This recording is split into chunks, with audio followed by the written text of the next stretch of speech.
വീട്ടിൽ വെറുതെ ചെറുത്തിരിക്കുമ്പോഴാണ് എന്റെ ആങ്ങളെ പെട്ടെന്ന് ഒരുങ്ങി നമുക്കൊരു ട്രിപ്പ് പോവാന്ന് പറയുന്നേ.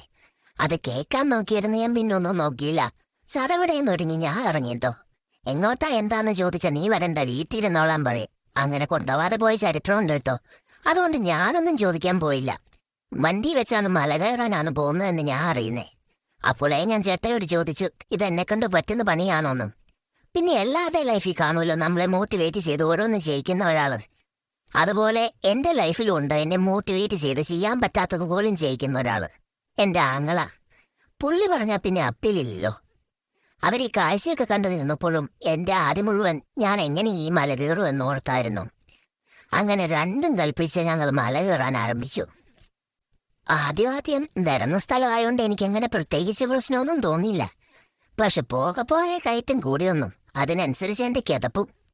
പിന്നെ ആദ്യമുള്ളൊരു സമാധാനം അവര് വഴിക്ക് ഇടയ്ക്കിടയ്ക്ക് നിന്ന് കാഴ്ചകൾ കാണുകയും ഫോട്ടോയും വീഡിയോ ഒക്കെ എടുക്കുന്ന സമയം കൊണ്ട് എനിക്ക് ശ്വാസം വിടാനുള്ള ഒരു ഗ്യാപ്പ് കിട്ടി.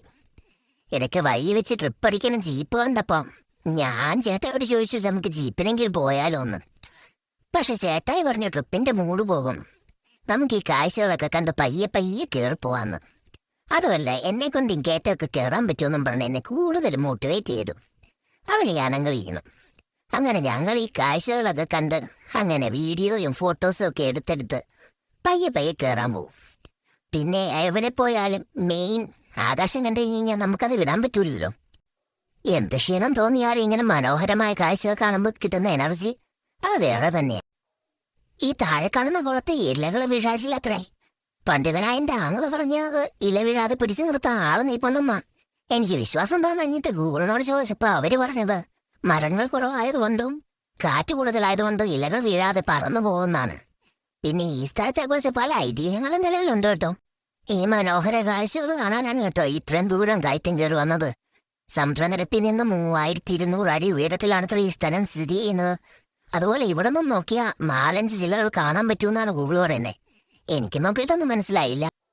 അവിടെ നിന്ന് കൂടുതൽ വീഡിയോ ഒന്നും എടുക്കാൻ പറ്റിയില്ല. കാരണം അവിടെ മുഴുവൻ ആളുകളായതുകൊണ്ടും എനിക്ക് സോഷ്യൽ ആൻസൈറ്റി ഇച്ചിരി കൂടുതലായതുകൊണ്ടും ഞാൻ പിന്നെ കൂടുതലൊന്നും എടുക്കാൻ പോയില്ല. അത് കഴിഞ്ഞ് തിരിച്ചറിഞ്ഞു പോന്നപ്പോഴാണ് സൂര്യാസ്തമയം കണ്ടേ. എവിടെ അസ്തമയം കണ്ടു കഴിഞ്ഞാലും അന്നേരം നമുക്കൊരു ഫോട്ടോയോ വീഡിയോയോ ഒക്കെ എടുത്തില്ലെങ്കിൽ ഒരു സുഖമില്ലല്ലോ. ഞാൻ പല പോസിൽ നിന്ന് കൊടുക്കുന്ന ഫോട്ടോഗ്രാഫർ പറയുന്ന അനുസരിച്ച് പക്ഷെ ഒന്നും അങ്ങോട്ട് സെറ്റായില്ല. ലാസ്റ്റ് ഞാനത് നിർത്തിപ്പോന്നു. കയറിപ്പോന്ന പോലെ അത്ര എളുപ്പമായിരുന്നില്ല ഇറങ്ങിപ്പോക്ക്. ഇറങ്ങി വാണം വിട്ട പോലെ പോകുന്നുണ്ടെങ്കിലും കാര് നല്ലപോലെ കിടുകിടാന്ന് വരയ്ക്കുക. നല്ലപോലെ വരയ്ക്കുന്നുണ്ട് കേട്ടോ. വിചാരിച്ച പോലെ അങ്ങ് ഇറങ്ങാൻ പറ്റുന്നില്ല. എവിടെ വേണേലും വീഴാൻ പോവാന്നും പറഞ്ഞാണ് ഞാൻ ഇറങ്ങുന്നത്. എന്നാണേലും ഇനി അടുത്ത വീഡിയോ കാണാം. ബൈ.